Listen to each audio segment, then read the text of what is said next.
Оңтүстік Кореяда мұсылмандарға қарсы шыққан Амира не үшін кәріс блогерінен көмек сұрап жатыр?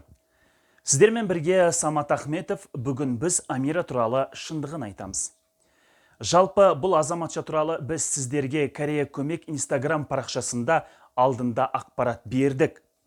Корея көмек, сен не үшін мұсылмандарға көмек бересің?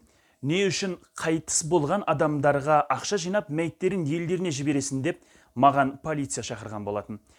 Келген полиция Корея көмекті түгел ақтарып шығып, ешқандай заң бұзушылық жоқ екенін, бұндай қайырымдылық кәріс халқында да бар екенін айтты. Амираны қолдауға келген полицейлер керісінше Самат Ахметті қолдап кетті. Ал масқарасы шыққан Амира қасындағы құрбысымен бірден көлігіне отырып тайып тұрды.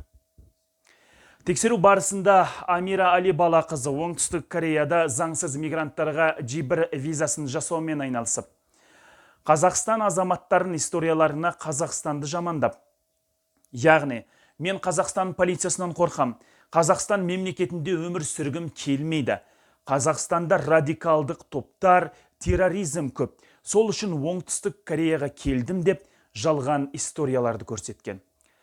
Ал отандастарымыз ол туралы еш нәрсені білген емес. Жалпы Амира 78 адамға брокерлік жолымен виза дайындап иммиграциялық құжаттарын араласқан. Сондай-ақ Амира кәріс жерінде отандастарымызға көмек көрсетіп келген екен. Артынша өзі елге депортация жасатып келген көрінеді. Ол туралы халықтан алынған видеоны монтаждан соң көре аласыздар. Ал қазір Амираны кәріс блогерінен көмек сұраған видеосын және мұсылмандарға қарсы шыққанын тағы бір рет дәлелмен көрсететін боламыз.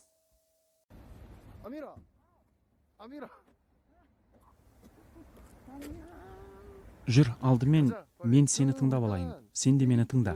Біз заңмен шешілетін нәрселерге ешқашан араласпаймыз. Не болып қалды? Өткен күні Инчон қалалық полиция бөлімшесіне аудармаға шақырды. Екі әйел кісі төбелескен екен, олардың бірі заңсыз мигрант болған.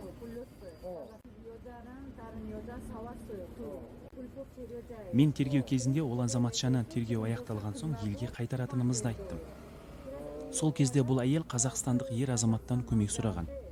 Корея көмек, яғни мен Кореядағы қазақстандықтарға көмек береміз деп Инстаграмнан әлеуметтік желі ашқан. Инстаграмда көмек береміз деген ба?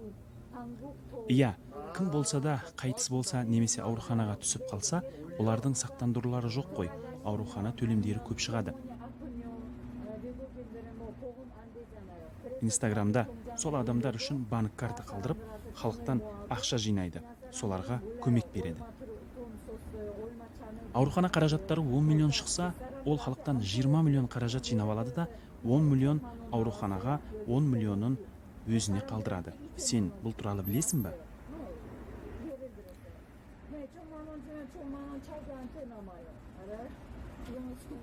Иә, мен сені түсіндім, алайда бұл бойынша еш нәрсе істеуге болмайды. Бұл туралы мен білмеймін. Нақты ол бала Амира саған қандай жамандық жасады, соны айтшы.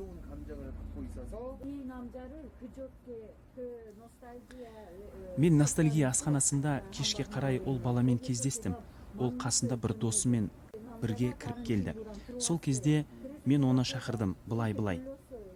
Мен оған, сен не үшін мына қызды миграциядан шығарып алдың? Ол заңсыз мигрант қой, деп айттым. Тағы, сен неге көмек бересің? Деп екеуміз сол жерде айғайласып кеттік. Сол кезде ол бала ашуланып, орнынан тұрды да, не істесең оны істе. Мен сенен қорқатын жерім жоқ. Бар, полиция шақыр деді. Ал мен полиция шақырдым да, полиция келген кезде мен бәрін айттым.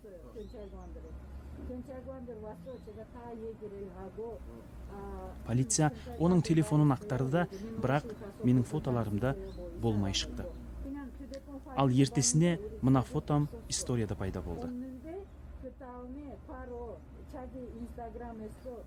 Әлеуметтік желілерде ақпарат беретін кезде Ай есімді деп ақпарат беруге болады. Ол жерде Ай есімді, ал мына жерде Амира деп мені фотомды историяға қойған.